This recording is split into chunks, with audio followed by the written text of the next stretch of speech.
Élise arrive au commissariat.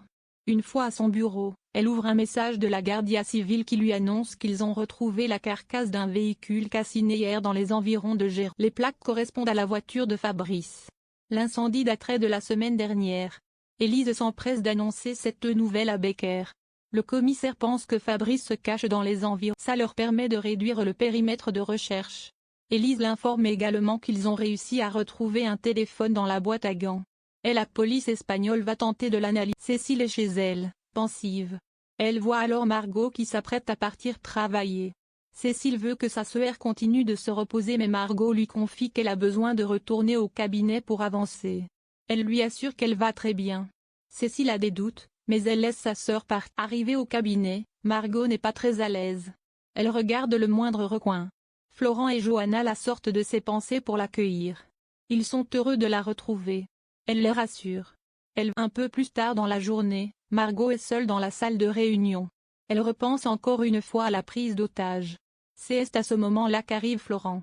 Il est venu prendre de ses nouvelles. Il s'excuse pour ce qu'il s'est passé. Il n'aurait pas dû faire de déclaration à la presse. C'est dit a déclenché la prise d'otage. Mais Margot estime qu'il ne pouvait pas le savoir. C'est contrairement à ce que Cécile peut penser, ce n'est pas de Yves cherchait un responsable à la mort de sa sœur. Et il a débarqué avec une arme au cabinet. Elle est juste une victime collatérale. Florent la remercie. De l'autre côté des Montpellier, Alix et Adrien prennent un verre à la paillote. Ils n'arrivent pas à comprendre pourquoi Yves a fait une prise d'otage. Alix ne s'imaginait pas qu'il allait aussi mal. Elle décide d'aller lui rendre visite au parrain. Une fois la nuit tombée, Emma appelle Lucas pour lui dire qu'elle est sur le chemin pour le rejoindre. Mais alors qu'elle marche dans les rues désertes de Montpellier, elle a l'étrange impression d'être suivie. Paniquée, elle accélère le pas puis se met à courir pour prendre le tram. Au loin un homme l'observe. Au petit matin, Catherine, Boris, Laurine et Pascal prennent le petit déjeuner. Pascal lui propose de la déposer au travail, comme ça ils passeront encore un peu plus de temps. Les deux amoureux flirtent ouvertement sous le regard gêné des enfants de la femme d'affaires. Si Boris s'en amuse, Laurine, elle, reste mutique et froide. Une fois seule, Boris est surpris du comportement de sa mère. Il trouve ça, mais Laurine n'est pas de cet avis. Elle les a trouvés ridicules et gênants. Boris explique à sa sœur qu'elle va devoir s'y faire. Leur mère est heureuse. Mais Laurine n'accepte pas Pascal et estime qu'il n'est pas à la hauteur de leur. Au garage, Elliot montre à Jordan, son ex-codétenu, la nouvelle voiture qu'il a prise en 2 premiers conducteurs. Elliot met cependant son ami en garde.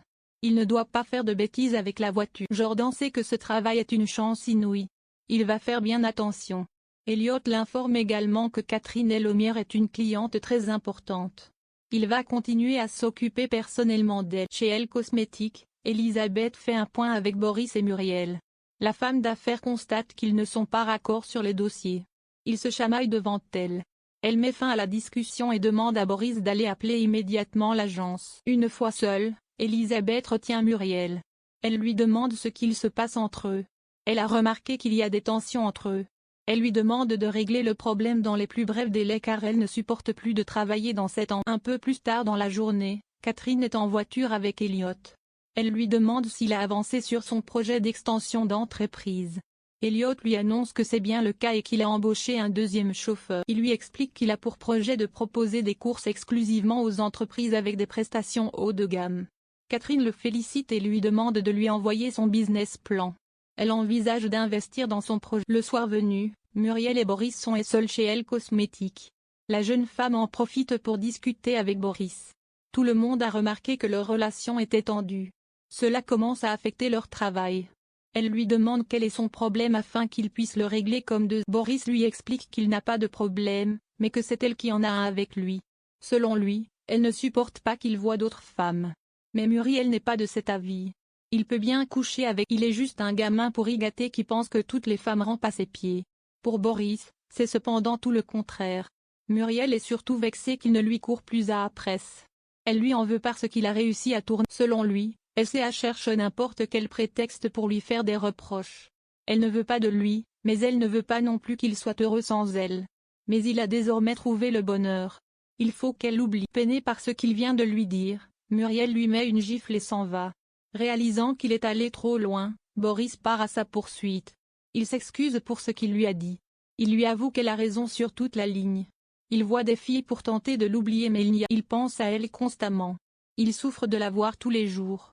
Il a toujours les mêmes sentiments pour elle, et il voit bien que c'est réciproque. Muriel s'approche alors de lui et l'embrasse passionnément. Il rentre ensuite chez Muriel et passe la nuit ensemble.